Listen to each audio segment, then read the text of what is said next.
আমি মরে যাব। না না বলে না শোনা। নমস্কার, আমি বলছি যে আমার নাতি ছেলে খুবই খারাপ, কোনো সমর্থন নেই। এতদিন ধরে আমার ছেলে চালাইছে।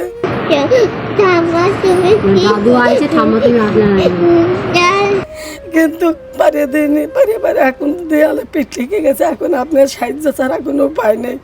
যদি পারেন তা আমার নাতি ছেলের একটু সাহায্য করে প্যান ভিক্ষা দেন।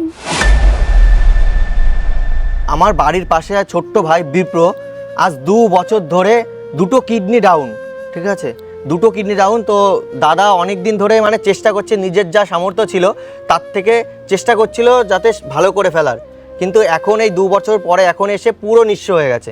দাদার কাছে এখন 1টা টাকা নেই যে ভাইয়ের সাহায্য করবে বা ভাইয়ের মানে চিকিৎসা করবে। আর সামনে কত টাকা খরচ আছে দাদা তোমার কিডনি চেঞ্জে?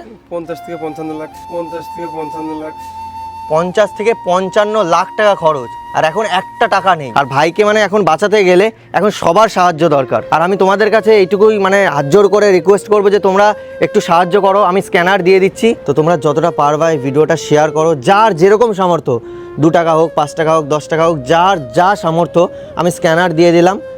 তোমার নামে নাকি ভাইয়ের নামে আছে? আমার নামে বিশ্বজিৎ বিশ্বাস নামে আছে, নিচে আছে বিপ্রজিৎ হেলথ।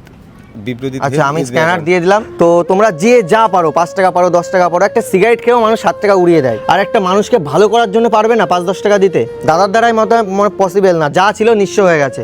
তো তোমরা প্লিজ একটু সাহায্য করো, এটা আমার রিকোয়েস্ট। আর আমার সামর্থ্য থেকে আমি যেটুকু পেরেছি আমি দিলাম, ঠিক আছে? তোমরাও একটু সাহায্যের হাত বাড়িয়ে দিও, যে যা পারো, 5-10 টাকা, যে যা পারো।